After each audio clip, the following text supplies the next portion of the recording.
దేవునికి మీకున్న అనుబంధం ఎక్కడ క్రాస్ అయింది, ఆశీర్వాదం స్ట్రక్ అయిపోతుంది, అపవాది అడ్డుపడుతుంది.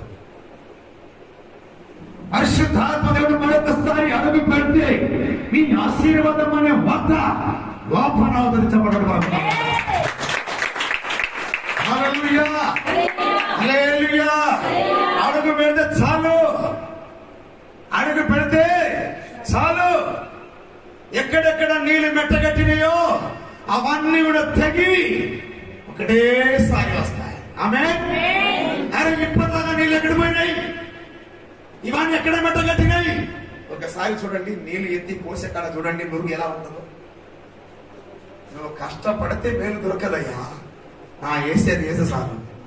నీళ్లు పోసే కాడ ఒక గంట సేపు పోయేది ఎంత నురుగు వస్తుందో బయటికి. నువ్వు దీవించబడడానికి సంవత్సరాలా? నురుగు కాసేపైతే ముస్సం అయిపోతుంది, తెలియకుండా ఆటోమేటిక్గా దీవించబడతా. కానీ మనం కనిపెట్టాలి, మనకు రావాల్సిన ఆశలని ఎక్కడ ఆగుతుంది? ఏ దుష్టుడు ఆపాడు? ఏ అపవాది ఆపాది? ఏ మంత్ర శక్తి ఆపింది? నా ప్రార్థన లేకపోతే నా విశ్వాసమా లేకపోతే ఏది అడ్డంగా చెప్పి దాన్ని మనం కనిపెట్టుకొని దాన్ని మనం ఖండించాలి. అప్పుడే మనకు రావాల్సిన ధననిధి పరిగెత్తుకుని వస్తుంది. దేవుని నామానికి మహిమ కలుగును గాక. హల్లెలూయా, హల్లెలూయా, ప్రైజ్ ది లార్డ్. ప్రియమైన దేవుని బిడ్డలారా, ప్రతి ఒక్కరు అట్టి జ్ఞానం కలిగి ఉందురుగాక, దైవ దర్శనం కలిగి ఉందురుగాక. ఒకవేళ నాయకులాగా భక్తి నుండి, ప్రార్థన నుండి, వాక్యము నుండి, దర్శనం నుండి, కలం నుండి, సాహసము నుండి, ఫెలోషిప్ నుండి దూరమైపోయి నహోమీలాగా మోయాబు దేశం నుండి తిరిగి రావడానికి ఆశపడింది. అదేవిధంగా నువ్వు కూడా ఈ క్రిస్మస్ సందర్భంగా, అయ్యా నా బ్రతుకు, నా జీవితము, నా విశ్వాసం, నా ఆలోచన ఒక నహోమీలాగా అయిపోయింది. నహోమీ తిరిగి వచ్చేసింది, మళ్ళీ తన స్వదేశాన్ని, సొంత గ్రామాన్ని కనుగొన్నది. ఋతు ద్వారా నహోమీ ద్వారా, ఋతు ద్వారా నహోమీ, వీళ్ళిద్దరూ గొప్పగా దీవించబడ్డారు. ఒకరికి ఒకరము అనుబంధం కలిగి వీరిద్దరితో పాటు ఇంకొక వ్యక్తి ఎవడు? బోయాజ్. బోయాజ్ అనే వ్యక్తి కూడా వీరికి ఒక బంధం పెరిగింది. హల్లెలూయా, హల్లెలూయా. మళ్ళీ ఈమె సమృద్ధిగా ఉన్న స్థలములోనే మళ్ళీ సమృద్ధిగా దీవించబడింది. అట్టి మనసు కలిగిన ఎవరైనా ఉన్నట్టయితే ఈ రోజున ఒక మంచి వాక్య శుభవాన్, తిరిగి ప్రభు దగ్గర రండి, ఆయన పాదాల దగ్గర రండి, ప్రార్థన చెయ్యండి. కోల్పోయిన ఆశీర్వాదం, కోల్పోయిన దర్శనం, కోల్పోయిన పిలుపు, కోల్పోయిన వాక్యాన్ని తిరిగి సంపాదించుకుందువు గాక. హల్లెలూయా, హల్లెలూయా. కనుక ఏదో వింటున్నామంటే వింటున్నాం, పోతున్నామంటే పోతున్నాం అనకుండా ఈ రోజున ఒక మంచి తీర్మానం కలిగి ఉంది, మంచి ఆలోచన కలిగి ఉంది. టైం స్పీడ్ వెళ్ళిపోతా ఉంది, దొరకదు. మళ్ళా చావుకు చిన్న పెద్ద తేడా లేదు, వయసుకు తేడా లేదు. అయ్యో పిల్లల పెళ్లిళ్ళు ఉన్నాయి, ఇల్లు కట్టుకోలేదు, పిల్లల పెళ్లిళ్ళు కాలేదు, యవనస్తులేం కదా, ఇవన్నీ కలలు కనవద్దు. దేవుని దగ్గర నువ్వు ఎలా ఉన్నావు అనే సంగతిని ఒకసారి ఆలోచన చేయి.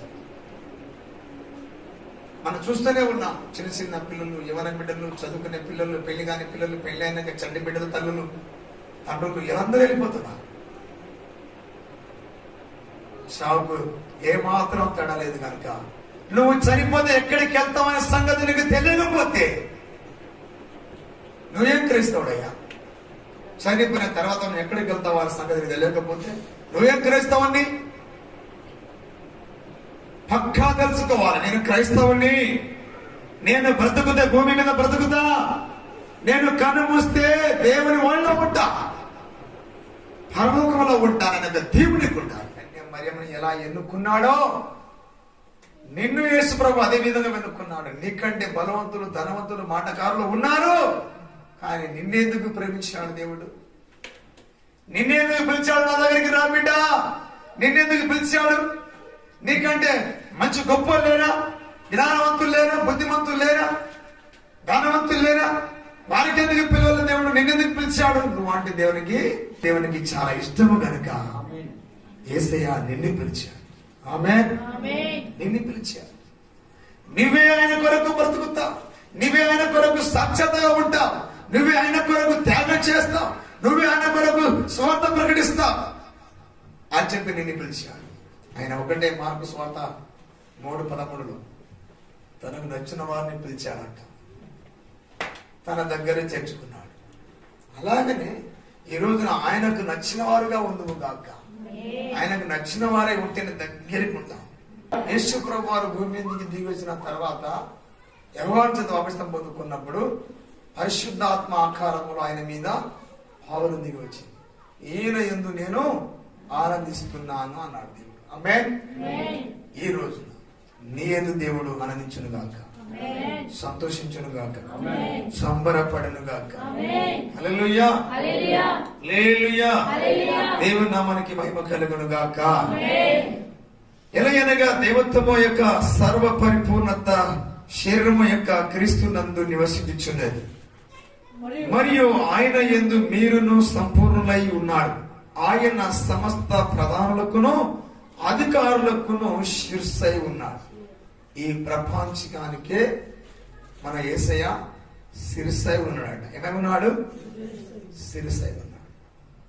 కొలస్సీయులకు రాసిన పత్రిక 2:9 ఏలయనగా దైవత్వము యొక్క సర్వ పరిపూర్ణత శరీరము యొక్క క్రీస్తునందు నివసించుచున్నది, మరియు ఆయన యందు మీరును సంపూర్ణులై ఉన్నారు. ఆయన సమస్త ప్రధానులకును అధికారులకును శిరస్సై ఉన్నాడంట. ఎంత పెద్ద వ్యక్తి అయినా ఈ భూమి మీద పరిపాలించే వానికి నేనే రా శిరస్సు అంటున్నాడు. ఆమేన్. ఏమంటున్నాడు? శిరస్సు నేనే, కింగ్ ఆఫ్ కింగ్ నేనే. ఎవడు ఎలా మాట్లాడితే నువ్వు గొప్ప దేవుని కలిగి ఉన్నావు? అరే బాబు యేషపు, మీ భార్య పొరపాటు చేయలేదురా, తప్పు చేయలేదురా, పరిశుద్ధాత్మ గర్భాన్ని ధరించి కుమారుని కనబోతా ఉంది, ఆయనే లోకానికి రక్షించే రక్షకుడు పుట్టబోతున్నాడు. మరియా భయపడతా ఉంది, యేషు భయపడుతున్నారు. ఇద్దరిని ఈ గాబ్రియెలు దూత ఐక్యత పరిచింది. ఎలిసబెతులో కూడా కడుపులో ఉన్న శిశువు కౌగులించుకున్నప్పుడు గంతులు వేయడం ఎలా వెలిసిందంటే, ఈ మరియమ్మను ఎలిసబెతు మైండ్ సెట్ ఒకటి. కొందరు దాదిని ప్రేమిస్తారు, కొందరు నానిని ప్రేమిస్తారు, కొంతమంది పిన్నిని ప్రేమిస్తారు, కొంతమంది అత్తమ్మను ప్రేమిస్తారు, కొంతమంది బాబాయ్ని. ఇట్లా మనసు కుదరాలి. అరే ఏం మాట్లాడుతున్నావు? నువ్వు మాట్లాడితే నాకు అర్థమే కాదు, నువ్వు మాట్లాడితే నాకు అర్థం కాదు. ఇది అర్థం కాకపోవడం మధ్యన ఇదే గొడవ. హల్లెలూయా. ఇప్పుడు యేషపు మరియమ్మ అర్థం చేసుకున్నారు, ఎలిజబెత్ మరియమ్మ అర్థం చేసుకున్నారు. అప్పుడే యేసు ప్రభు వారు వారి మధ్యన పుట్టాడు. దేవుడి నామానికి మహిమ కలుగును గాక. ఇట్లా తెలుసుకోవాలంటే ఏం కావాలి? ఆత్మ జ్ఞాన వివేచన వరం కావాలి.